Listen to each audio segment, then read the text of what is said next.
पता है जो आज प्रभु ने मुझे टॉपिक दिया, अनुग्रह, दयालु और अनुग्रह, कि वो परमेश्वर वो अनुग्रहकारी और दयालु परमेश्वर है और वो क्रोध में धीमा है।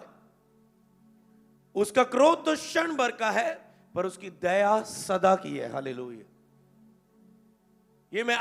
ये टॉपिक आपके लिए आशीष का कारण क्यों बनेगा? क्योंकि जब हम उसके अनुग्रह और दया पर मनन करते हैं तो हम देखते हैं उसके अनुग्रह को और दया को अपने जीवन में बहुतायत से। हालेलुया, बहुतायत से। हालेलुया। चर्च प्रभु ने आपको क्यों दी है? कि ताकि आप उसके वचनों पर मनन कर सको। सारा हफ्ता कई वक्त आप शरीर से लड़ते हैं, शैतान से लड़ते हैं और उसके वचनों पर मनन नहीं करते। बहुत सारी आवाजें, दुश्मनों की आवाजें आपके लिए होती हैं, आपके पड़ोसियों की आवाजें आपके लिए होती है, आपके रिश्तेदारों की आवाजें आपके लिए होती है, आपके अपने आपको दुख देते हैं उसकी आवाजें आपकी लाइफ में होती है। शैतान की आवाजें कि तू कभी सफल नहीं होगा, कभी ब्लेस नहीं होगा, कभी चंगा नहीं होगा, तू ऐसे ही मर जाएगा, तू कभी कुछ नहीं कर सकता, आवाजें आपकी लाइफ के लिए होती है। पर जब आप संडे आते हो, प्रभु की आवाज जो आपके लिए प्यारी और मीठी और सुंदर है और अद्भुत है, वो आपको प्राप्त होती है। हालेलुया। लेकिन जब सुन आत्मा कलीसिया से क्या कहता है, जब तुम उसके शब्द को सुनो तो दिल कठोर मत करना, अपने दिल को खोलना, क्योंकि वो अपने वचन भेज के चंगा करता है। हालेलुया। तो परमेश्वर अनुग्रहकारी और दयालु परमेश्वर है। तो हमें क्या करना है? मैं आपको लाइफ में एक सीक्रेट बताता हूं। जब आपकी लाइफ में अगर आपकी लाइफ में कुछ ऐसी परिस्थिति हैं जिससे आप संघर्ष कर रहे हो, जिसमें आप दुख का सामना कर रहे हो, जिसमें आप निराशा का सामना कर रहे हो, जिसमें आपको तकलीफ हो रही है, जिसमें आप बड़े बोझ के नीचे हैं, हो सकता है वो बीमारी के कारण हो सकता है, हो सकता है वो कर्जे के कारण हो सकता है, हो सकता है वो फैमिली पूरी मसीह में ना होने के कारण हो सकता है, हो सकता है वो किसी के विरोध के कारण हो सकता है, हो सकता है वो सताव के कारण हो सकता है, हो सकता है वो आपकी परीक्षा की घड़ियों में कारण हो सकता है। अगर आप किसी ऐसे हालात में गुजर रहे हो तो मैं आपको बताता हूं परमेश्वर उन हालातों में आपके लिए कैसा है। हालेलुया।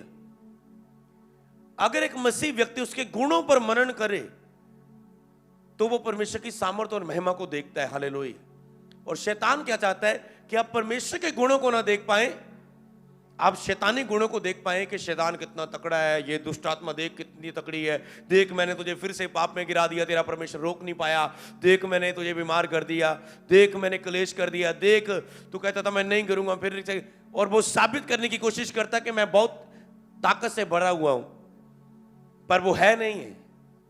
सिर्फ वो आपको बताने की कोशिश करता है, भरमाने की कोशिश करता है। जिस तरह उसने आदम और हवा को भरमाया, जिस तरह उसने यहूदा इस्करियोती को भरमाया, वो सिर्फ भरमाने की कोशिश करता है। पर कौन उसके भरमावे में आता है? कौन उसकी चालों से अनजान है और कौन उसकी चालों को जानता है? पर जब हम परमेश्वर के गुणों पर मनन करते हैं, आज मैं एक आपको होमवर्क देता हूं, उसके गुणों पर मनन करो। उसके गुण क्या है? उसकी सामर्थ पर मनन करो कि वो कितना शक्तिशाली है। बाइबल में ढूंढो ऐसे वचनों को। उसके प्रेम पर मनन करो कि वो कितना प्रेम करता है। आप प्रेम से भरेंगे। आप उसकी सामर्थ पर मनन करो, उसकी सामर्थ आपको शैतान से आजाद करेगी। आप उसके गुणों में उसकी ताकत को मनन करो तो आपको बीमार शरीरों को ताकत देगा, चंगाई देगा। उसके स्वभाव पर मनन करो कि उसका स्वभाव कैसा है। उसकी दया और अनुग्रहकारी परमेश्वर की उस वचनों पर मनन करो तो आप दया और अनुग्रह देखेंगे। उसकी भलाइयों पर मनन करो, आप उसकी भलाइयों को देखेंगे। परमेश्वर के अंदर जो गुण पाए जाते हैं वो बाइबल में हमें दिखते हैं, वो परमेश्वर के बाइबल में हमें दिखते हैं, और कुछ गुण हमें इंसानों में दिखते हैं जिनके अंदर पवित्र आत्मा है। उनके द्वारा हमें परमेश्वर के गुण दिखते हैं कि वो कैसा है, क्योंकि हमें उसने अपने स्वरूप और अपनी समानता में बनाया है। कुछ अंश एक इंसान के अंदर रहते हैं और हमें दिखते हैं, कुछ हमें बाइबल में दिखते हैं, कुछ जो बाइबल में उसके अभिषिक्त रहे उनके अंदर दिखते हैं, उनके वो गुण दिखते हैं, उनके द्वारा दिखते हैं। तो हमारा क्या काम है? उसके गुणों पर मनन करना कि वो कैसा है, वो कैसा भला है, वो कितना दयालु, वो कितना प्रेम करने वाला है, वो कितना क्षमा करने वाला है, वो कितना शक्तिशाली है, वो कितना प्रेम करने वाला है, वो कितना सर्वव्यापक है, वो कितना एक ही जगह में सब जगह मौजूद रहने वाला है, वो कितना सर्वाधिकारी है, वो कितना सर्वश्रेष्ठ है, वो कितना अद्भुत है। हालेलुया। वो कितना सुंदर है, कि वो कितना सुंदर है। प्रभु तू कितना सुंदर है, वो कितना प्यारा है। कभी इन चीजों पर मनन करो। ये आपके लिए, ये आपको आगे घर जाके इन चीजों पर मनन करना। और जब एक व्यक्ति इन चीजों पर मनन करे ना, जो आप उसके गुणों पर मनन करते हैं, मनन करना मतलब उसे पढ़ना, बोलना अपने मुंह से, याद करना, उसे घोषणा ही करना, उसको समझना, उसको बार बार बाइबल के उन वचनों को पढ़ना और मुंह से ऊंची ऊंची आवाज से बोलना, मनन करना कि वो कैसा है, याद करना, पढ़ना उसे। तो जब आप ऐसा करते हैं तो क्या होता है, परमेश्वर को फिर आप जैसा समझते हैं वो आपके लिए वैसा ही दिखाता है। हालेलुया। आपको पता है यही चीज है जिसको आप जैसा। फिर पतरस को प्रभु ने क्यों पूछा, हे पतरस, लोग मेरे बारे क्या कहते हैं, ठीक है, तू मेरे बारे क्या कहता है, तू मुझे कैसा समझता है? कहता तू जीवते परमेश्वर का पुत्र मसीह है। प्रभु ने कहा इस बात के कारण कि तू मुझे समझ पाया कि मैं कौन हूं, मैं तुझ पर कलीसिया बनाऊंगा। हालेलुया। तुझे चुनता हूं मैं कलीसिया स्थापना के लिए। हालेलुया। आप परमेश्वर को कैसा समझते हैं वो आपके लिए वैसा है। हालेलुया। आप परमेश्वर को कैसा समझते हैं, तो आज से आपके लिए ये बिगेस्ट टॉपिक है आपकी हर परिस्थिति के हल के लिए, कि आप उसे जैसा समझेंगे। और शैतान का काम है ये कि आपको पाप में गिराना, बार बार गिराना, ताकि आप उसकी दया को भूल जाएं, उसकी क्षमा को भूल जाएं, आपको बीमारी में रखना ताकि आप भूल जाएं कि वो चंगा करने वाला परमेश्वर है, आपको तकलीफ में रखना ताकि आप उसकी प्रतिज्ञा को, वायदों को भूल जाएं, जिसके विषय में उसने लिखा है वो अपने प्रतिज्ञा और वायदों के लिए, वो अपनी वाचा का पक्का है, वो अपनी वाचा को कभी तोड़ता नहीं, कभी भूलता नहीं है। जो उसने बांधी अपने लोगों के साथ, केवल हमने देखना है कि उसने कौन सी वाचाएं इब्राहिम, इसहाक, याकूब के साथ हमारे साथ बांधी हुई है। बस उन वाचाओं को याद करना है। हालेलुया। उन प्रतिज्ञा को, उन वायदों को अपनी लाइफ में घोषणा करना है और प्राप्त करना है। हालेलुया। आपके लिए वो उतना ही ताकतवर होता है जिसके लिए आप समझते हैं। अगर आप शैतान को ताकतवर समझेंगे वो आपके लिए ताकतवर होगा, वो आपको परेशान करेगा। अगर आप परमेश्वर को महान, सामर्थ्य और ताकतवर समझेंगे तो आपके लिए वो वैसा होगा, उसका ही प्रभाव आपकी लाइफ में होगा। अगर आप परमेश्वर को सामर्थ्य जानेंगे, प्यारा जानेंगे, अद्भुत जानेंगे, तो वो उसका प्रभाव आपकी लाइफ में ज्यादा होगा। अगर आप शैतान को ज्यादा, शरीर को ज्यादा अहमियत देंगे तो उसका प्रभाव आपकी लाइफ में होगा। और बाइबल में लिखा है जो जय पाए वो अधिकारी होगा। जो जय पाए, जो जय पाए अपने शरीर की और शैतान की आवाजों के ऊपर, जो जय पाए वो अधिकारी होगा। हालेलुया। जो जय पाए, जो जय पाए। कौन कितना जय पाते हैं? एक पल मेरे स्पिरिचुअल फादर जी बोल रहे थे कि मैं अपनी अभिलाषाओं से लड़ता हूं, मैं अपने आप से लड़ता हूं, मैं अपनी अभिलाषाओं से लड़ता हूं। अभिलाषा कौन होती है? सोने की हो सकती है, व्यभिचार की हो सकती है, प्रेयर ना करने की हो सकती है, खाने की हो सकती है, नाइट प्रेयर ना, शारीरिक अभिलाषाएं बहुत सारी होती। मैं अपनी अभिलाषाओं से लड़ता हूं, प्रभु मुझे पब्लिकली उसका रिजल्ट देते हैं। हालेलुया। उसका रिजल्ट मुझे वो देते हैं। हालेलुया। केवल अपनी अभिलाषाओं से लड़ो, प्रभु पब्लिकली आपको अपनी लाइफ में रिजल्ट देगा जब आप अपनी उन चीजों से लड़ते हो। हालेलुया। जो जय पाए पर, कौन अभिलाषाओं पर जय पाता है? वो हमेशा कहते हैं कि जो मेरे पास है मसा, ये प्रभु तुम्हें भी दे सकता है, पर जो जय पाए, जो जय पाए। हालेलुया। और जय आप पाते उसके अनुग्रह और दया से। अगर वो दया करना चाहे, कुछ एक समय हम गिफ्ट की बात कर रहे थे, कुछ समय परमेश्वर गिफ्ट देते लोगों को, वो अनुग्रह से होते, कई वक्त दया से उनके अंदर ही होते हैं। उनको अंदर गाने का गिफ्ट होता है, सॉन्ग लिखने का गिफ्ट होता है, उसे म्यूजिक देने का गिफ्ट होता है, भविष्यवाणी का हुआ, चंगाई का हुआ, और है ना, कुछ भी एक व्यक्ति के अंदर गिफ्ट होते हैं परमेश्वर की ओर से।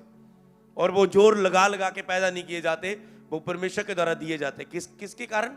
उसकी अनुग्रह के कारण, दया के कारण, कि मैं जिस पर दया करनी चाहूं उस पर दया करूंगा, जिस पर अनुग्रह कारण करना चाहूं उस पर अनुग्रह करूंगा। यूहन्ना माता के पेट में पवित्र आत्मा से परिपूर्ण था, दाखरस और मदिरा कभी ना पिएगा, आनंद होगा, शांति होगा, उसके कारण ये होगा, वो यीशु को बपतिस्मा देने वाला होगा। क्या उसने कोई मेहनत की थी? पर उसके माँ बाप ने की थी, प्रभु पर भरोसा रखा था। किसी पर भी अनुग्रह और दया वो करना चाहता है, करता है। हम उस अनुग्रह और दया को अगर हम चाहते हैं, क्योंकि बाइबल में ऐसा भी लिखा है कि उसकी पहचान के द्वारा अनुग्रह और दया तुम पर बहुतायत से हो। इसका मतलब क्या है? एक तो वो चाहता है, किस पर वो अनुग्रह और दया करना चाहता है, कर सकता है। पर एक उसने कहा तुम जितना उसकी पहचान में बढ़ोगे तो वैसा उतना ही वो तेरे लिए वैसा होगा। हालेलुया। तो आओ हम उसकी पहचान में बढ़े और उसके उस अनुग्रह और दया को आज प्राप्त करें यीशु मसीह के नाम में। हालेलुया। अनुग्रहकारी और दयालु परमेश्वर। क्या आपने इस बात पर मनन किया है कभी? अगर किया है तो गुड है। अगर सालों हो गए इस पर मनन किए हुए तो आज करें। हालेलुया। और इसका प्रभाव आप खुद अपनी लाइफ में देखोगे। हालेलुया। उसका अनुग्रह और दया इस पर ही निर्भर नहीं है कि अच्छा आप प्रभु से प्रेम करते हैं तो ही वो आपसे प्रेम करेगा, आप प्रभु की आज्ञाकारी करते हैं तो ही वो आपको देगा। हालेलुया। आप 5 घंटे प्रेयर करते हैं तो ही वो आपको देगा, आप उपवास नहीं रखते तो आपको वो नहीं देगा। दया को मैं समझाता हूं, ऐसा नहीं कि आप पाप में करते और आपको वो देगा ही नहीं कुछ। हालेलुया। हालातों को आप कैसे समझते हो, कैसे जांचते हो, कैसे परखते हो? दया किससे बोलते हैं? जब परमेश्वर ने, जब हम पापी थे तो मसीह हमारे लिए मरा, तो क्या मसीह यीशु मसीह ने परमेश्वर ने यीशु मसीह को हमारे लिए मरने के लिए भेजा? तब भेजा कि हमने बहुत प्यार दिखाया? परमेश्वर कहता मैं भी प्यार दिखाता हूं, तूने बहुत आज्ञाकारी की, मैं भी तेरे लिए देख कुछ करके दिखाता हूं। नो, लेकिन जब हम पापी ही थे तो मसीह हमारे लिए मरा। इसे बोलते अनुग्रह और दया। तो आज भी आपकी वो आपके लव पर ही उसकी दया निर्भर नहीं है। हो सकता है आप पाप में गिर रहे हो और दुष्ट आत्मा के कारण आप शताब में बार बार पाप में गिर रहे हो और आप सोचेंगे प्रभु मेरी नहीं सुनेगा। पर एक तरीका है, अगर आप उस गिरने के समय, उस डाउनपन के समय, हो सकता है आपका मन दोषी पा रहा हो, इस ठंड के दिनों में, सुस्ती के दिनों में मैं प्रेयर नहीं कर पा रहा हूं। इसी पर ही निर्भर नहीं है कि वो आपकी लाइफ में दया करेगा। पर आप उसे कैसा समझते हैं? अगर आप समझते मैं प्रेयर करूंगा तो ही मेरे काम होंगे, मैं ये उपवास रखूंगा तो ही काम होंगे, और शैतान ने भी उसी चीज को पकड़ा हुआ, इसका ये विश्वास है मैं आपको समझा। इसका मतलब ये नहीं कि आप गलत आदत डाल लो, समझ रहे ना? अपने पॉइंट समझना है, जिसके कान हो वही समझ पाएगा। हालेलुया। तो उस आपकी सोच वही सेट होगी और आपके अंदर फेथ ही नहीं आ रहा है। ओ नहीं, मेरी प्रेयर पूरी नहीं है, प्रभु मेरा काम नहीं करेगा। ओ मेरी पवित्रता ही पूरी नहीं है, 15 दिन पहले मैं गिरा था, आज प्रभु मेरे साथ नहीं होगा। Oh no. ओ मैंने पाप किया और प्रभु मेरे साथ नहीं होगा। ओ मैंने गलती कर दी, अब सालों की मेरी तपस्या खत्म हो गई। क्या आपके मुंह के अंगीकार ऐसे हैं? तो ऐसा ही हो जाता है आपके साथ। मैंने देखा लोगों को, जब वो पाप में गिरते हैं, आराम से कुछ टाइम प्रेयर कर रहे हैं, फिर जीरो होगी, कर रहे हैं पाप में, पवित्रता में चले 10-15 दिन, फिर गिर गए, फिर महीना चले, फिर गिर गए, फिर जोश के साथ भरे, फिर गिर गए। और जब वो फिर गिरते हैं, वो इमोशनल प्रेयर करते हैं, वो प्रभु उठा दे, वो माफ कर दे, प्रभु माफ कर दे। और वचन की ना नॉलेज होने के कारण अगर उस व्यक्ति को उसके अनुग्रह और दया के ऊपर मनन होता तो वह जानता कि प्रभु कैसा है। वो अपने विचारों से प्रभु को ना देखता। और ऐसे भी लोग हैं जो गिरने के बाद महीना गिरे रहते हैं, और मैं ऐसे भी लोग हैं जो आज गिरे और तुरंत पछताते, हे प्रभु मैं फिर से गिर गया, हे प्रभु मैं इसमें और ना गिर जाऊं, प्रभु परमेश्वर मुझे उठने में मदद कर, प्रभु अपना अनुग्रह और दया मुझ पे कर, मैं इस शरीर में ना चल जाऊं क्योंकि तुझसे अलग रहकर मैं कुछ भी नहीं हूं, प्रभु मुझे उठने में मदद कर, मेरी सहायता कर परमेश्वर, पवित्र आत्मा मेरी मदद कर उठने के लिए। और अगले दिन देखा कि आत्मिक सामर्थ, बल और उठने का अनुग्रह उसकी लाइफ में आ चुका है। हालेलुया। समझ रहे हो ना आप? कोई इस घुरावट में महीना, 2 महीने, 6 महीने, सालों निकाल देता, कोई बैकस्लाइड भी हो जाता है, पर कोई जानता है कि वो कितना अनुग्रहकारी और दयालु परमेश्वर है। अगर मैं पवित्र आत्मा की सहायता मांगू उठने के लिए, वो मेरी जरूर सहायता करेगा। हो सकता है आज आप पूरी अशुद्धता में दिन निकालो, पर कल का दिन पूरा पवित्रता से भरा, आत्मा से भरा, और आज हिलने का दिन हो सकता है आपके लिए। पर आपका फेथ क्या है? पर आपका फेथ क्या है? आप उसे कैसा जानते हो, कैसा समझते हो? हालेलुया। आप उसे कैसा जानते हो, कैसा समझते हो? आपके अंदर विचार उसके लिए क्या है? और शैतान का काम है धीरे धीरे आपकी लाइफ में पहले थोड़ा थोड़ा आपको गिराना, फिर पूरा गिरा देना। हमेशा शैतान ऐसे आता है, वो सीधा बड़े काम से आपकी लाइफ में नहीं आता। पहले वो आपको प्रेयर लाइफ से बाहर करता है, सुरक्षा से बाहर करता है, पवित्र आत्मा के संबंध से बाहर करता है। और धीरे धीरे जब पवित्र आत्मा, शरीर का अभिलाषाओं के द्वारा पवित्र आत्मा के साथ आपका संबंध, प्रेयर से आपका नाता टूटना शुरू हो जाता है, फिर वो आपकी लाइफ में पाप लेकर आने शुरू करता है आपकी लाइफ में, ताकि आप पवित्र आत्मा की शक्ति के बिना उसका सामना ना कर सके और आप गिर जाए। तो कौन चौकस रहता है अपनी पवित्रताई के लिए? प्रार्थना में लगे रहो कि परीक्षा में ना पढ़ो। कौन चौकस है?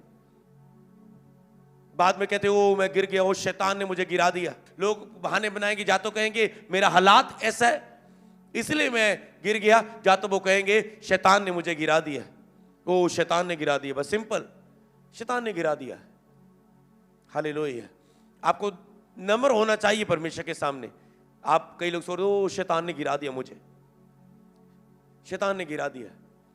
पर आपकी लाइफ में आपको पता होना चाहिए कि मुझे अपनी लाइफ में चौकस रहना है। अगर मैं अपनी प्रेयर में नहीं रहूं तो मैं गिरने वाला हूं। तो कारण कौन रहा? एक अगर प्रेयरफुल, प्रार्थना करने वाला व्यक्ति कभी पाप नहीं कर सकता, और पाप करने वाला व्यक्ति प्रार्थना नहीं कर सकता। ओके, ये रहा जे मैं आपको चीज जो समझाना चाहता हूं। तो आपको उसकी दया को, उसके स्वभाव को समझना है। हम जानेंगे वचनों के द्वारा कि वो कैसा, उसके अंदर कैसे गुण है। उसके अंदर बहुत सारे गुण हैं, पर आज हम मनन करेंगे उसकी अनुग्रह और दया पर। ओके, यहां पर लिखे निर्गमन उसका 33 अध्याय, उसकी 18 और 19 आयत। उसने कहा मुझे अपना तेज दिखा दे। उसने कहा मैं तेरे सन्मुख होकर चलते हुए तुझे अपनी सारी भलाई दिखाऊंगा। आपने रिसीव करने से बाय फेथ। मूसा ने कहा परमेश्वर अपना मुझे तेज दिखा दे, मतलब मांगा तेज को। बैठे बैठे कुछ नहीं हुआ उसकी लाइफ में। हे परमेश्वर अपना तेज मुझे दिखा दे। और उसने कहा मैं तेरे सन्मुख होकर चलते हुए तुझे अपनी सारी भलाई दिखाऊंगा, और तेरे सन्मुख यहोवा नाम का प्रचार करूंगा। तेरे सन्मुख, तेरे साथ होके यहोवा नाम का प्रचार करूंगा, मतलब मैं अपने गुणों का प्रचार करूंगा तेरे साथ, और अपने गुणों को तेरे साथ होते हुए बहता हुआ दिखाऊंगा कि मैं कितना शक्तिशाली हूं, कितना अनुग्रहकारी हूं, कितना क्षमा करने वाला हूं, कितना दयालु हूं, कितना अपने लोगों को प्रेम करने वाला हूं। तुम मुझे बार बार सताओगे, तुम रोज गुनाह करोगे, मैं रोज बख्श दूंगा। तू आदत से मजबूर होगा, पर मैं अपनी रहमत से मशहूर होऊंगा। मैं हमेशा तुझे माफ करूंगा। तू जितना मर्जी ऐसा हो, मैं अपना तेरे साथ होकर यहोवा नाम का प्रचार करूंगा, अपने गुणों का प्रचार करूंगा, तेरे साथ होकर अपने गुणों को दिखाऊंगा। आपको साथ साथ प्रेयर करनी पवित्र आत्मा से। बोलो पवित्र आत्मा। परमेश्वर, जिस तरह मूसा के साथ आपने अपने नाम का प्रचार किया, मेरे साथ होइए। पवित्र आत्मा मेरे साथ होइए। परमेश्वर के गुण मेरे अंदर से बहे, परमेश्वर का स्वभाव मेरे अंदर से बहे। हे पवित्र आत्मा मेरी मदद करे, मेरी मदद करे। लोग मेरे अंदर परमेश्वर के गुणों को देखें। आज जो तेरे अंदर गुण है प्रभु, जो अनुग्रह और दया है, वो मेरे अंदर भर दे परमेश्वर, वो मेरे अंदर भर दे प्रभु। जब लोग मुझे देखे, तेरे गुणों को देखे परमेश्वर, तेरे स्वभाव को, तेरे चरित्र को देखे। यीशु मसीह के नाम में बोले आमीन। और आगे लिखा है और तेरे सन्मुख होकर यहोवा का नाम का प्रचार करूंगा, और जिस पर मैं अनुग्रह करना चाहूं उस पर अनुग्रह करूंगा, और जिस पर दया करना चाहूं उस पर दया करूंगा, क्योंकि वो अनुग्रहकारी और दयालु परमेश्वर है। दया करने वाले को क्या कहते हैं? दयालु। अनुग्रह करने वाले को क्या कहते हैं? अनुग्रहकारी। और वो अनुग्रहकारी और दयालु परमेश्वर कहता है जिस पर मैं दया करना चाहूं। इसका मतलब परमेश्वर के हाथ हवा से कह सकते हो सब कुछ उन्हें की देना, केदी जिंदगी च क्या काम करना। पर अगर तुम चाहते हो,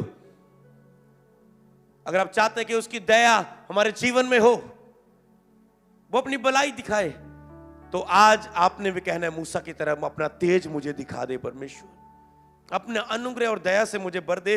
और आपके पास आज के टाइम में पता कौन है?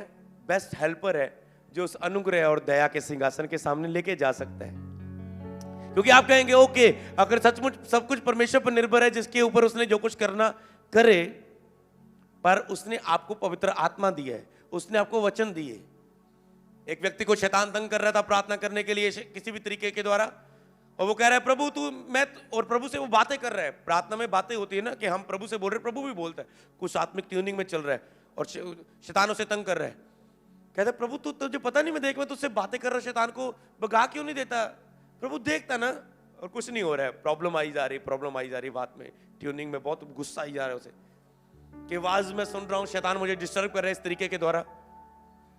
और अचानक उसने गुस्से में आके बोला ऐ शैतान दूर हो जा, दूर हो जा यीशु के नाम में। और वो सारी डिस्टर्बेंस खत्म हुई। और बाद में उसने प्रभु से पूछा प्रेयर में, प्रभु तूने क्यों नहीं दूर किया? प्रभु ने कहा ये अधिकार मैंने तुझे दिया है, जो तेरा काम है वो तूने करना है, जो मेरा काम है वो मैं करूंगा। तो वचन बोलना, अपने मुंह से वचन बोलना। और इसीलिए मैं आपको बताना चाहता हूं कि आप अगर वो अनुग्रह और दयालु परमेश्वर किस पर दया करनी चाहूं, जैसे स्पिरिचुअल फादर बोलते कि सब कुछ अपने आप नहीं होता, सब कुछ अपने आप नहीं होता है, तो हमारे पास एक बेस्ट हेल्पर दिया है जो हमें अनुग्रह और दया के सिंहासन के सामने लेके जा सकता है कि हम पर बहुतायत का अनुग्रह हो। तो जब भी आपकी लाइफ में कुछ ऐसे समय आए जिसमें आपको पता है मेरा बल काम नहीं कर रहा है, मेरा पैसा काम नहीं कर रहा है चंगाई के लिए, मेरा ऊंचा लेवल, मेरी पदवी काम नहीं कर रही, 1000 लोगों के नंबर है मेरे फोन में पर कोई हेल्प के लिए नहीं आ रहा है, कुछ समझ नहीं आ रहा है, कुछ बदलाव नहीं हो रहा है, जब आपको कुछ भी नजर ना आए तब आपको यही चीज बोलना है, हे पवित्र आत्मा मेरी मदद करें उस अनुग्रह को, उस दया को जो परमेश्वर की मेरे लिए है प्राप्त करने के लिए, कि उसके अनुग्रह ही से अब तू कार्य कर। हालेलुया। लिखा उसने अपने ही भुजबल से हमारा उद्धार किया। जब परमेश्वर ने देखा कि इंसान सब पाप के कारण मुझसे दूर है, परमेश्वर ने उनको अपनी बुराई के हाथ में छोड़ दिया कि बुरा करें, इन पर दंड आएगी, इनको पता चलता जाएगा, छोड़ दो इनको, ये ढीठ लोग। पर लिखा उसने अपने ही भुजबल से, फिर उसने अपनी ही दया से उद्धार किया। हालेलुया। आज भी वो कभी बदला नहीं, देशों से कल आज और जुगाजुग एक सा है। जो उसने बाइबल में दया दिखाई आज भी वो दया दिखाता है। दया करने चाहूं उस पर दया करूंगा, जिस पर दया करनी चाहूं उस पर दया करूंगा। क्या आप चाहते वहां पर अनुग्रह करें, वहां पर दया करें? आगे पढ़ेंगे हम और इसे प्राप्त करने के लिए 7 आयत को। हजारों पीढ़ियों तक निरंतर करुणा करने वाला, अधर्म और अपराध और पाप को क्षमा करने वाला कौन है? परमेश्वर। हजारों पीढ़ियों तक निरंतर करुणा करने वाला। आप है ना, आपके बच्चे होंगे, बच्चों के बच्चे, बच्चों के बच्चे, हजारों पीढ़ियों तक वो करुणा करने वाला परमेश्वर है। करुणा करने वाला। और इसे हम क्यों सुन रहे हैं, समझ रहे हैं ना? जैसे आप सुन रहे हैं, इससे हमें अपने आप को भरना है कि वो कैसा है। करुणा करने वाला, अधर्म और पाप को क्षमा करने वाला, अधर्म और पाप को क्षमा करने वाला, परंतु दोषी को वह किसी प्रकार निर्दोष न ठहराएगा। वह पितरों के अधर्म का भी दंड उसके बेटों पोतों तक, पर पोतों तक भी देने वाला परमेश्वर है। पर इस बात को उसने नए में आके यीशु मसीह के टाइम में उस अनुग्रह से, उस पवित्र आत्मा की सहायता के लिए बहुत इजी कर दिया कि एक दोषी भी जो पाप के दोष में है, वो अगर वो दया मांगे तो पवित्र आत्मा उसकी सहायता करेगा, यीशु का लहू उसे शुद्ध करेगा, वो निर्दोष होकर फिर से इस दया को ले पाएगा। हालेलुया। और आगे पढ़ेंगे हम 8 आयत को। तब मूसा ने फुर्ती कर पृथ्वी की ओर झुककर उसे दंडवत किया। हालेलुया। जब परमेश्वर ने अपने गुणों को बताया तो मूसा ने झुक के परमेश्वर को दंडवत किया। हालेलुया। 9 आयत में लिखा है, और उसने कहा, हे प्रभु, यदि तेरे अनुग्रह की दृष्टि मुझ पर हो तो। यदि तेरी अनुग्रह की दृष्टि, अब मूसा क्या जान चुका है, परमेश्वर अनुग्रहकारी है।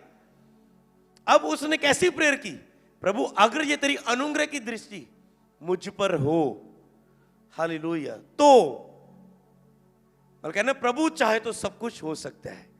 अब अपने हालातों में कह सकते हैं, अब लिखा मनुष्य से तो नहीं, मनुष्य कहता है ये नहीं हो सकता, ये नहीं हो सकता, ये नहीं हो सकता। आपने तुरंत बोलना अपने अंगीकार को खत्म करके, मनुष्य से तो नहीं हो सकता, परंतु परमेश्वर से सब कुछ हो सकता है। हालेलुया।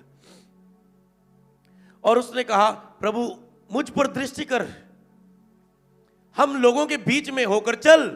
ये लोग हठीले हैं, हठीले तो है, तो भी हमारे अधर्म और पाप को क्षमा कर और हमें अपना निज भाग मान के ग्रहण कर।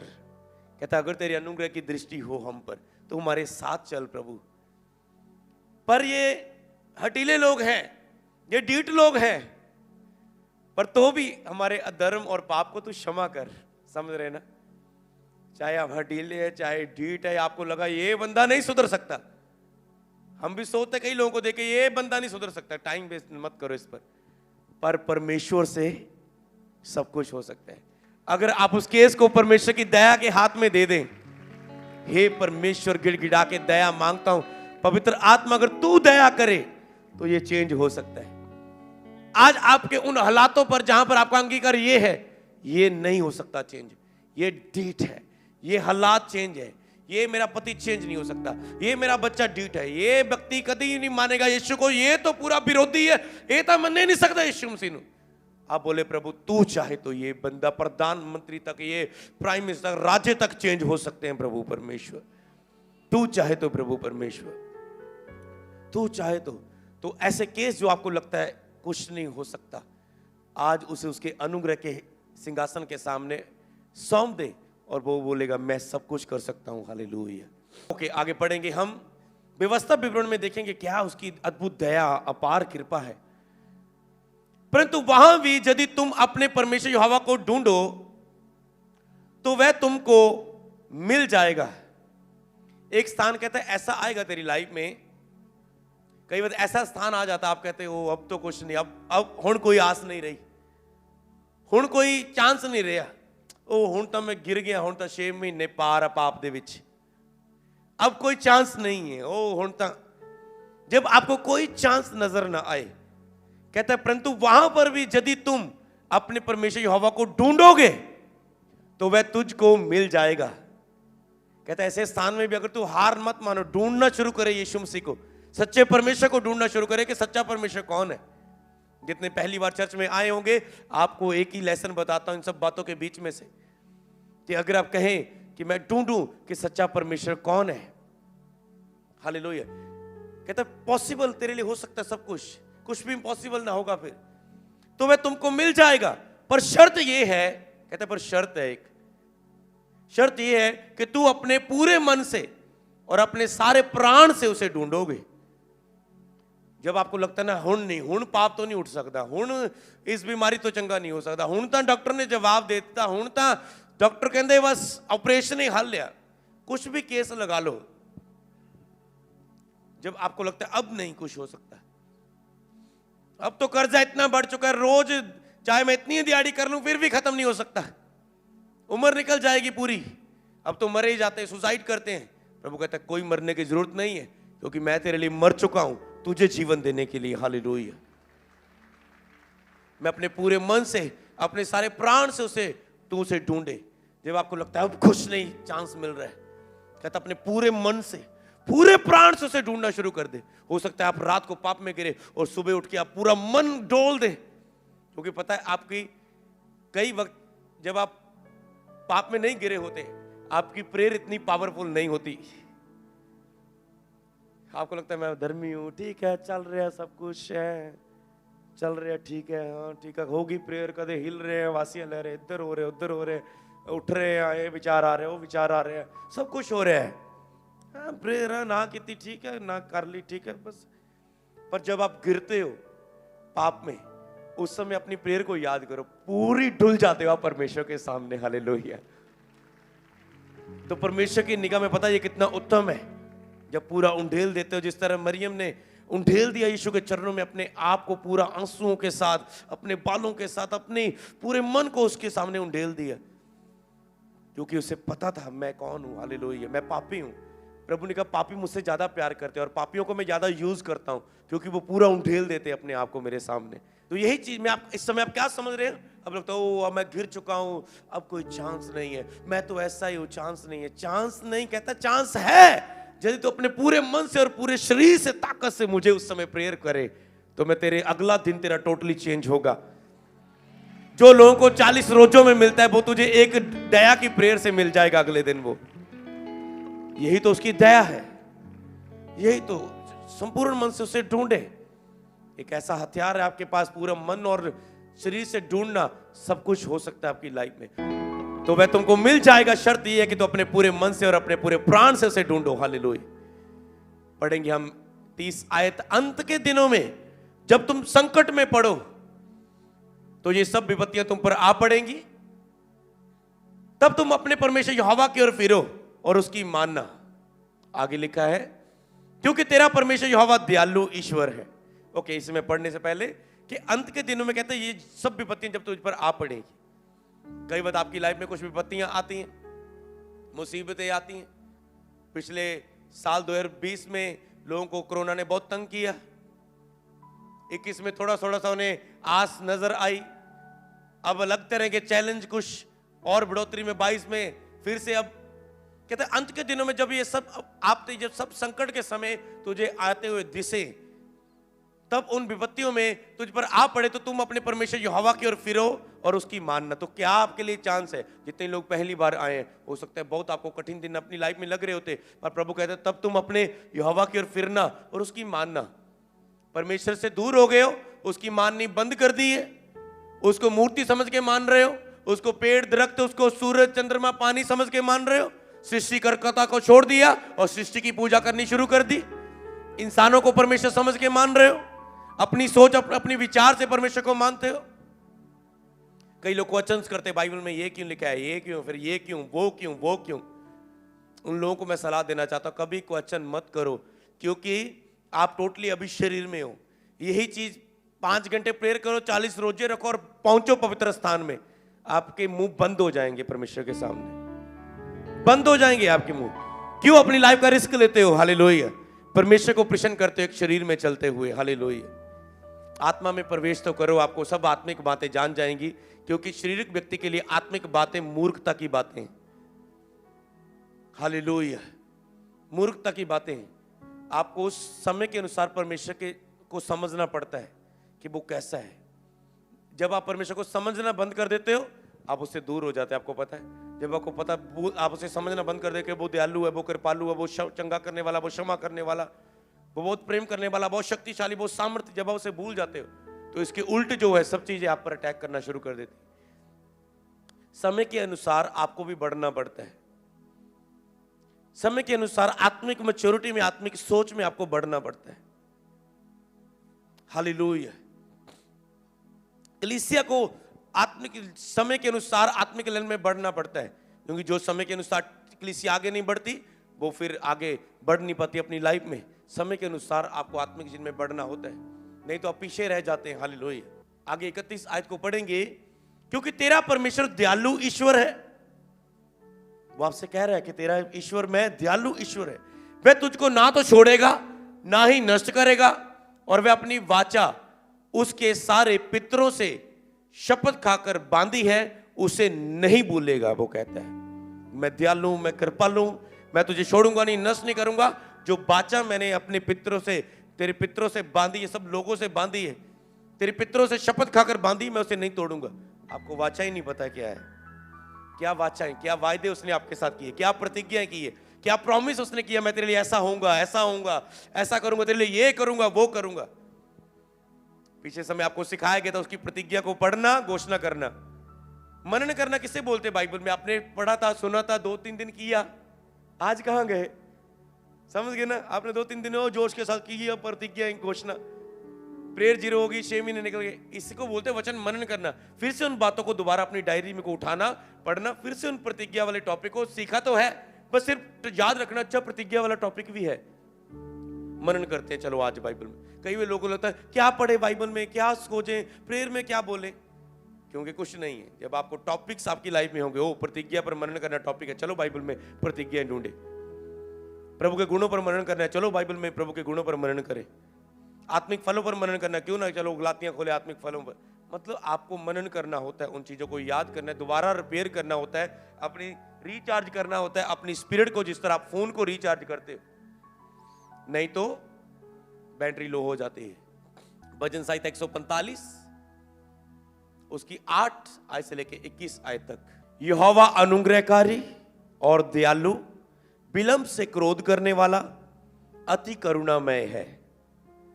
क्या आप फिर से बोलेंगे? यहोवा अनुग्रहकारी, दयालु, विलंब से क्रोध करने वाला, अति करुणामय है। वो इतना भला है। और यहोवा सबों के लिए भला है, एक के लिए नहीं, दो के लिए नहीं, सबों के लिए भला है। क्योंकि वो लिखा पापी और धर्मी दोनों पर सूर्योदय करता है। या ऐसा करता है, मैं सूरज बनाया है रोशनी ले दिन नू कि ठोकर ना लगे तानू, दिन नू तुसी अच्छे काम करो, रात नू सोवो आराम दे नाल। अच्छा, ये पापी बंदे इतने नहीं सूरज चाड़ना, अजे इतने ठंड रखनी पूरी, तड़फाना ठंड च इनू, इधर चाड़ते हैं सूरज। हालेलुया। तो इसीलिए वो कहता है पापी और धर्मी, इसका मतलब वो अपने चरित्र बता रहा है, मैं सब पर दया करता हूं, दया करता हूं, मैं बहुत भला हूं। और उसकी दया उसकी सारी पृथ्वी सृष्टि पर है, उसकी दया सारी सृष्टि पर है। हे यहोवा, सृष्टि पर दया मतलब सारी सृष्टि पर है। पर इस लेसन को समझने कई लोग, ओ परमेश्वर दुनिया ते है तफे लोग एक्सीडेंट जाते, गिर क्यों जाते, मर क्यों जाते आ लोग, इदा क्यों होंदा, हॉस्पिटल क्यों मरते हैं, बच्चों नाल ये क्यों होंदा, लोग इदा तंगियां च क्यों, मुसीबतां च क्यों? क्योंकि आपको अभी लेसन नहीं पता कि ये क्यों है। जब आप लगातार बाइबल को पढ़ते आप इन बातों को उत्तर जान पाते हैं। हे यहोवा, तेरी सारी सृष्टि तेरा धन्यवाद करेगी और तेरे भक्त लोग तुझे धन्य कहेंगे। ये कुछ वचन है हम जो यहोवा के लिए बोलना चाहेंगे। कहते हे सारी सृष्टि तेरा धन्यवाद करेगी और तेरे भक्त लोग तुझे धन्य कहेंगे। इतनी दया मैंने उसके लिए बताई, क्या आप उसको धन्य कहेंगे? क्योंकि वो धन्यवाद के योग्य है, कि हम उसको धन्य कहेंगे। हालेलुया। वह तेरे राज्य की महिमा की चर्चा करेंगे और तेरे पराक्रम के विषय में बातें करेंगे। क्या हम उसके पराक्रम के विषय में बातें कर रहे हैं? यही चीज वो बोल रहा है, बातें करेंगे कि वह आदमियों पर तेरे पराक्रम के काम और तेरे राज्य के प्रताप की महिमा प्रकट करें। तेरा राज्य जुगो जुग का और तेरी प्रभुता सब पीढ़ियों तक बनी रहेगी। 14 आयत में लिखा है, क्योंकि सब गिरते हुओं को संभालता है और सब झुको हुओं को सीधा खड़ा करता है। सब गिरते हुओं को वो संभालता है। ये दया नहीं? आप कहते मैं गिर चुका हूं, वो आपको संभालता है, डोंट वेरी, क्योंकि वो दयालु है। वो नहीं चाहता कि आप अपनी बल और ताकत पर घमंड करें। जब हम कहते हैं, हम ये नहीं कहते हमने बहुत पवित्रता ही में रहे हैं, प्रभु ने हमें इसलिए ब्लेस किया, हमने बहुत रोजे रखे हैं इसलिए आज हम सेवा में यूज हो रहे हैं, हमने बहुत ये किया वो किया। नो, ये उसकी दया से, उसकी दया हुई कि हम रोजे रख पाए, उसकी दया हुई कि हम पवित्रता पर चल पाए। समझ रहे ना? पौलुस कहता है, यदि तुम सब काम कर चुके तो उसने किया कर चुके हो, तो फिर भी कहना मैं एक निकम्मा सेवक हूं, मुझे जितना बोला गया मैंने उतना ही किया, मुझे और करना चाहिए था। पौलुस कहता है, यदि मेरा मन मुझे दोषी नहीं पाता, इसका मतलब ये नहीं कि मैं निर्दोष हूं, पर मेरा परखने वाला प्रभु है, मेरा परखने वाला प्रभु है। कहते सबों को, ओके, यहोवा सभी गिरोहों को संभालता है, सब जो झुके हुए हैं उनको सीधा खड़ा करता है। हालेलुया। हो सकता है आप पाप के कारण झुके हो सकते हैं, अपने बॉस के कारण, शर्मिंदगी के कारण झुके हो सकते हैं, अपने हस्बैंड के कारण, अपने रिश्तेदारों के सामने अपनी लाइफ में सक्सेसफुल सफलता ना होने के कारण झुके हो सकते हैं। वो कहता है यहोवा झुके हुए को सीधा खड़ा करता है। पता है ये वचन कब पूरे होते हैं? जब आप बाइबल में ऐसे वचनों को निकाल लेना, बाइबल पढ़ो। मैं अपनी लाइफ में पता कैसे बाइबल पढ़ता था, जब नया आया था मसीह में, मैं जो मार्कर होते थे मैं उसे यूज करता था, अलग अलग कलर के, उसमें मैं बाइबल पढ़ता था। मुझे पता ये वचन मेरे लिए पर्सनल प्रभु ने बोला, उसे मैं रेड कलर देता, अच्छा, ये वचन जब मैं लोगों को सुसमाचार सुनाया करूंगा ना, उनको ये वचन मैं याद करूंगा और ये वचन सुसमाचार में यूज किया करने वाला है नए लोगों के लिए, उसे मैं येलो कलर देता हूं। ये प्रभु की वायदा है, इसे मैं ये ग्रीन कलर देता हूं। ये प्रभु का आज्ञा है मेरे लिए। वो मैं कभी यदि मेरा मन करे, अच्छा मैं प्रभु की आज्ञा पर चल रहा हूं, तो मैं बाइबल में ये कलर के वचनों को पढ़ूंगा। अच्छा, बाइबल में ये पढ़ा, ये आज्ञाएं हैं सभी, हालेलुया। तो उन पर मनन करते थे, बार बार उन चीजों में जाते थे, उन चीजों को मनन करते थे, हालेलुया। तो वह जो जब सीधा उन्हें खड़ा करता है प्रभु, सब झुके हुओं को, हालेलुया। आपको अंगीकार करने होते हैं। जब आपको कुछ नहीं समझ, आप चुप करके बैठे, आप सोचते सब कुछ अपने आप हो जाएगा। प्रभु सहायता कर, मदद कर, खुद कुछ ना करना चाहेंगे। आपने ये नहीं कहना होता कि प्रभु संकट में पड़ चुका, कुछ कर, किसी नु भेज, मैं तू लाख रुपया दे जवे, किसी नु भेज कोई बढ़िया या डॉक्टर पता लग जवे, किसी नु भेज मासी दे मन च पा दे कि मैनू भी फौरन च बुला लवे। ऐसी प्रेयर मत करो। प्रभु मेरी सहायता कर पवित्र आत्मा कि मैं प्रेयर करूं और आशीषित हो सकूं। पवित्र आत्मा मेरी सहायता करे, मैं पवित्र जीवन जी सकूं और उससे आशीषित हो सकूं। पवित्र आत्मा मेरी सहायता करे कि मैं बीज बो सकूं और उससे आशीष पा सकूं। पवित्र आत्मा मेरी सहायता करे कि वचनों को मैं पढ़ सकूं, अंगीकार कर सकूं, जो प्रतिज्ञा मेरे ऊपर की है मैं उसे ले सकूं। मेरी मदद करे, हालेलुया। इसका मतलब आप प्रभु को कह रहे हैं, प्रभु आत्मिक क्रियाओं में मेरी मदद करे, क्योंकि आपके वचनों में यही लिखा है, यदि तेरी व्यवस्था की पुस्तक तेरे चित्त में से ना उतरे, दिन रात इसमें मनन करे, जो कुछ इसमें लिखा है उसके अनुसार करने की चौकसी करे। मतलब वचन पर चलने की कोशिश करे, पूरे चौकसी करे कि मैं गिर ना जाऊं, क्योंकि ऐसा करने से तेरे सब काम सफल होंगे और तू प्रभावशाली मनुष्य होगा दुनिया में, हालेलुया। सब काम एक वचन पर चलने के कारण, कहता है उसे मनन करने के कारण सब काम तेरे सफल होंगे और तू प्रभावशाली होगा। आपको ऐसे बोलना पड़ता है कि ओके, यहोवा तो घिरे हुओं को संभालता है। मैं घिर चुका हूं प्रभु, तेरे ही वचनों में लिखा है तू घिरे हुओं को संभालता है। हे प्रभु, मैं बीमारी में गिर चुका हूं, कर्जे में गिर चुका हूं, पाप में गिर चुका हूं, निराशा में गिर चुका हूं, अशांति में जा चुका हूं पिता, कमजोरी में जा चुका हूं, शारीरिक कमजोरी, मानसिक कमजोरी, आर्थिक कमजोरी में जा चुका हूं, मैं घिर चुका हूं। तू गिरे हुओं को संभालता है, मुझे संभाल ले प्रभु, मुझे अपनी बाहों में ले ले प्रभु, मुझे अपनी पंखों की आड़ में ले ले। तो सब झुके हुओं को सीधा खड़ा करता है। प्रभु मैं झुक चुका हूं शर्मिंदगी के कारण, प्रभु मैं झुक चुका हूं पाप के कारण, मैं झुक चुका हूं बीमारी के कारण, मैं झुक चुका हूं हार के कारण, अपने दोस्तों के बीच में, अपने स्कूल फ्रेंड के बीच में, अपने बॉस में, अपने स्टाफ के बीच में। प्रभु मैं झुक चुका हूं प्रभु, इस बात के कारण, शर्मिंदगी के कारण। प्रभु हे प्रभु, तेरे वचनों में लिखा तो झुके हुओं को सीधा खड़ा करता है। प्रभु मुझे खड़ा होने में मदद कर प्रभु। आप जब ऐसी प्रेयर करते हो उसके वचनों को याद करके, तो लिखा है वो अपनी प्रतिज्ञा का, वायदों का सच्चा है। जब उसका वचन आप उसके आगे रख देते हैं, वो उस वचन को आपकी लाइफ में पूरा करता है, हालेलुया। परमेश्वर इमोशनल नहीं है, परमेश्वर स्पिरिचुअल है। उसके वचनों को उसके सामने रखो और मनन करो और ऐसे आत्मिक बनो। कई बार मैं जब बुधवार की मीटिंग में सिखाता हूं कि आपको जितनी वचन की नॉलेज है, प्रभु आपको उतना अभिषेक देता है। उससे जितनी आपको वचन की नॉलेज है, जितना आपको वचन का ज्ञान है, जितना आपको वचन की नॉलेज है, प्रभु आपको उतना बढ़ाता है। इसका मतलब ये नहीं कि हाँ एक व्यक्ति को बिल्कुल अनपढ़ है उसको भी प्रभु मसा दे सकता है प्रभु, हालेलुया। पर वो कल वचन की नॉलेज ना होने के कारण, वचन को याद ना होने के कारण, मनन ना करने के कारण, और वो कभी गिर सकता है और प्रभु उसे ज्यादा उस पर भरोसा नहीं कर सकता।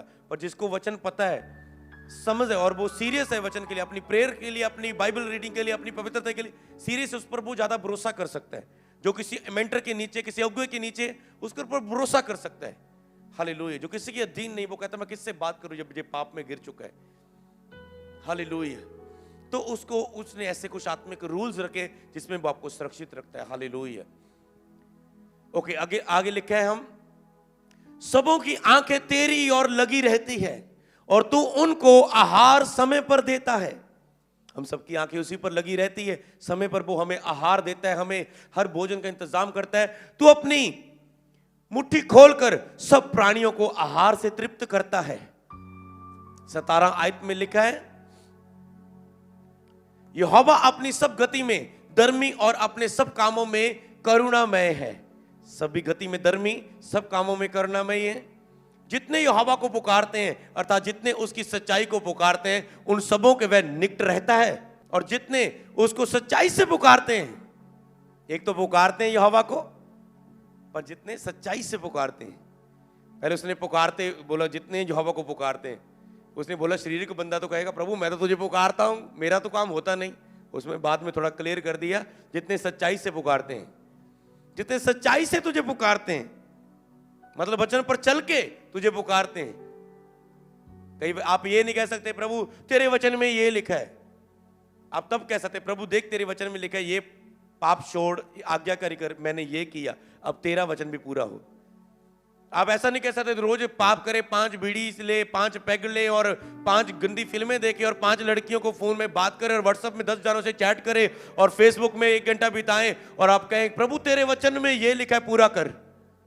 कहता पहले तू पूरा कर जो तेरे लिए लिखा है। हालेलुया, समझ रहे हो ना? पहले तू पूरा कर उसे, पहले तुझे मेरी मानने की जरूरत है कि मुझे तेरी मानने की जरूरत है। कहता रिश्तों को समझ, जितने तुझे पुकारते और जितने सच्चाई से तुझे पुकारते उन सबों के तू निकट रहता है, वो करीब रहता है उन सबों के। हालेलुया। ओके, आगे पढ़ेंगे 19 आयत को। अब वह अपने डरवैयों की इच्छा पूरी करता है, उसका डर रखो, सब आपकी इच्छा को पूरा करेगा। हालेलुया। कहता है अपने डरवैयों की इच्छा पूरी करता है। इन वचनों को लिखो, प्रेयर में यूज करो। हे प्रभु मैं तुझे पता है मैं तेरा कितना डर रखता हूं, देख मैं पाप करने से कितना डरता हूं, तू अपने डरवैयों पर पिता परमेश्वर की इच्छा को पूरा करता है। हे प्रभु मेरे मन की इच्छा को पूरा करे, मुझे इस काम में सफल करे प्रभु।